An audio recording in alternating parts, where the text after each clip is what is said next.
Hi friends, welcome to Anbu's cookery. இன்றைக்கி நம்ம மோர் குழம்பு எப்படி செய்கிறதுன்னு பார்க்கலாம். நான் வெண்டைக்காய் சேர்த்து செஞ்சுருக்கேன். இதுக்கு பதிலாக நீங்கள் வடை கூட சேர்த்துக்கலாம். இல்லைனா பூசணிக்காய் சேர்த்து செஞ்சிங்கனாலும் சூப்பராக இருக்கும். எப்படி செய்யலான்னு பார்க்கலாம் வாங்க. இப்போ அதுக்கு 1 டேபிள் ஸ்பூன் அளவுக்கு கடலைப்பருப்பு, 1 டேபிள் ஸ்பூன் அளவுக்கு பச்சரிசியை சேர்த்துருக்கேன்.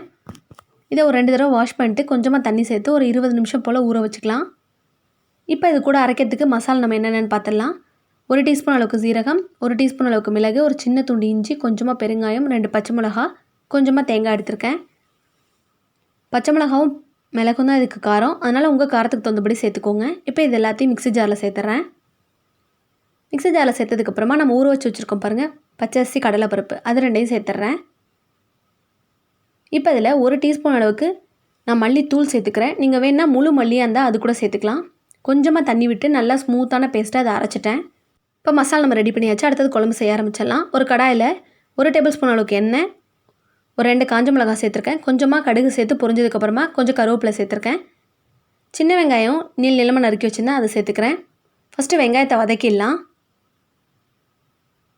வெங்காயம் வதங்கினதுக்கப்புறமா ஒரு 10 பல் பூண்டு வந்து நீளமாக நறுக்கி வச்சுருந்தேன், அதையும் சேர்த்துட்டு வதக்கிடலாம். நான் ஒரு சின்ன தக்காளி மட்டும் சேர்த்துக்கிறேன். மோர் புளிப்பாக இருந்தால் தக்காளி சேர்க்காதீங்க. என்னோடது கொஞ்சம் புளிப்பு கம்மியாக இருக்கிறதுனால நான் தக்காளி சேர்த்துக்கிறேன். தக்காளி சேர்த்ததுக்கப்புறமா தக்காளியை வதக்கிட்டு இப்போ இதில் நான் வெண்டைக்காய் சேர்த்துக்கிறேன்.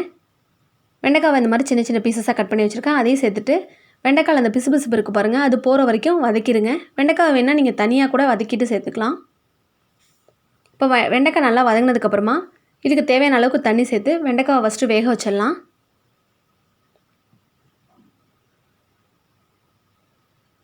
வெண்டைக்காய் நல்லா வெந்துருச்சுப்போ. வெந்ததுக்கப்புறமா நம்ம ரெடி பண்ணி வச்சுருக்கோம் பாருங்கள் மசால், அது இதில் சேர்த்துட்றேன்.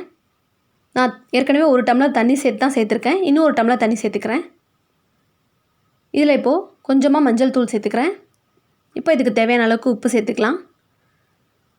ஒரு தடவை மிக்ஸ் பண்ணி விட்டுட்டு நல்லா இதை கொதிக்க விட்டுருங்க. ஏன்னா எல்லாமே நம்ம பச்சையாக தான் அரைச்சிருக்கிறதுனால அதில் பச்சை ஸ்மெல் போகிற வரைக்கும் நல்லா கொதிக்கட்டும். இப்போ நல்லா கொதிச்சிருச்சு. நான் ஒரு 2 கப் அளவுக்கு தயிர் எடுத்திருக்கேன். அதில் கொஞ்சமாக மட்டும் தண்ணி சேர்த்து நல்லா உங்களுக்கு நல்லா பீட் பண்ணி எடுத்துக்கோங்க. ரொம்ப தண்ணி சேர்த்துறாதீங்க. இப்போ நம்ம குழம்பு கொதிச்சதுக்கப்புறமா நம்ம எடுத்து வச்சுருக்க மோரை இதில் சேர்த்துட்றேன். மோர் சேர்த்ததுக்கப்புறமா நீங்கள் தண்ணிலாம் சேர்க்கக்கூடாது. அதனால் முன்னாடியே உங்களுக்கு எந்த கன்சிஸ்டன்சியில் வேணுன்றதை பார்த்துக்கோங்க. இப்போ பார்த்தீங்கன்னா உங்களுக்கு தண்ணியாக தான் இருக்கும், ஆனால் ஆறுச்சுன்னா நல்லா திக்காயிடும்.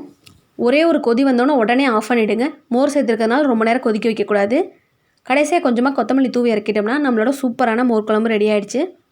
இது டிஃபனுக்கும் நல்லாயிருக்கும், ரைஸ்க்கும் நல்லாயிருக்கும். நீங்கள் ட்ரை பண்ணி பாருங்கள். தேங்க்யூ.